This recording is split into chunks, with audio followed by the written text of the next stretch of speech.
Hello friends, আসসালামু আলাইকুম। আমি নুসরাত জাহান ইচ্ছে। আজকে আমি তোমাদের শিখাবো show number as 1000k and million and using custom number formatting in MS Excel in Bangla. অর্থাৎ আজকে আমি তোমাদের শিখাবো কিভাবে আমরা শো করতে পারি নাম্বারের মধ্যে 1000k এবং মিলিয়ন এম আমাদের কাস্টম নাম্বার দ্বারা MS Excel এর মধ্যে। তাহলে চলো এখন আমরা কাজটা করি। তো কাজটা করার জন্য আমরা আমাদেরকে মিনিমাইজ করি। মিনিমাইজ করার পরে কাজটা করার জন্য আমরা আমাদের MS Excel ওপেন করি।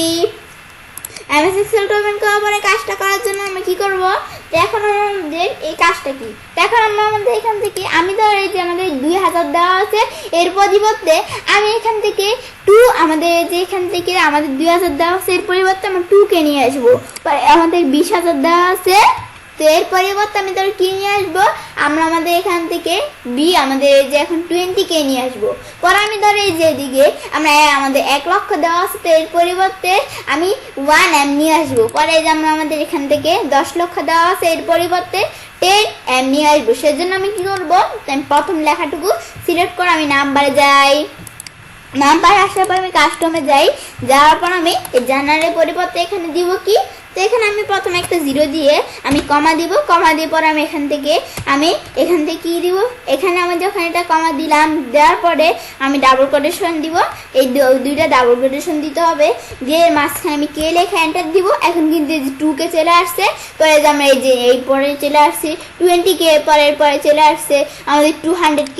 পরে আমি এখান থেকে এর মাঝখানে যদি আমি কি করতে চাই, স্পেস নিতে চাই, তো আমি স্পেস দিয়ে এন্টার দিলে এই যে মাঝখানে স্পেস এসে বললো।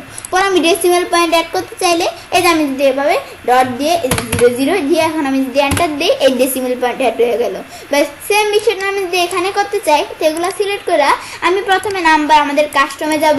তো কাস্টমে যাওয়ার পরে এখন আমি এখান থেকে নাম্বার থেকে কাস্টম যাওয়ার পর জানুয়ারির পরিবর্তে 0 দিয়ে এখন কিন্তু একটা কমা দিতে হবে না, এখন আমার 2টা কমা দিতে হবে, যেহেতু মিলিয়ন সেজন্য আমি 2টা কমা দেই।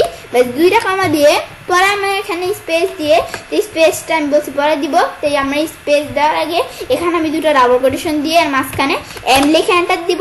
বেশ এন্টার দেওয়ার পরে এখন আমরা দেখতে পাচ্ছি এই যে নাম্বারের পরে কিন্তু এই যে এরকম এই যে আমরা আমাদের যে এখান থেকে আমরা আমাদের চলে আসছে। তো এটা আমরা আসতে কি করতে, এই যে আমরা আমাদের কিন্তু এই যে আমরা এখানে ছিল আমরা 1 লক্ষ, তো 1 লক্ষর পরিবর্তে চলে আসছে 1m। পরে ছিল এখানে 10 লক্ষ, পরে এই 10 লক্ষর পরিবর্তে আমরা 10m চলে আসছি। তো এভাবে কিন্তু বিষয়টা আসছে। পরে এরপরে আমরা এর মধ্যে ধর আমি কি ইউজ করবো, স্পেস দিব।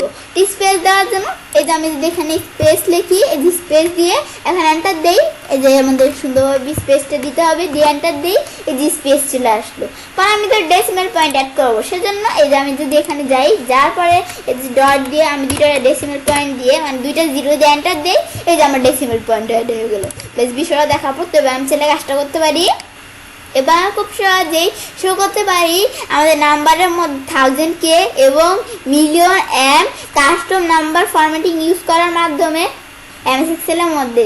ফ্রেন্ডস, আমার আজকের এই ভিডিওটি যদি তোমাদের ভালো লেগে থাকে, তাহলে আমার চ্যানেলটি সাবস্ক্রাইব, লাইক, কমেন্ট এবং সবার সাথে শেয়ার করবে।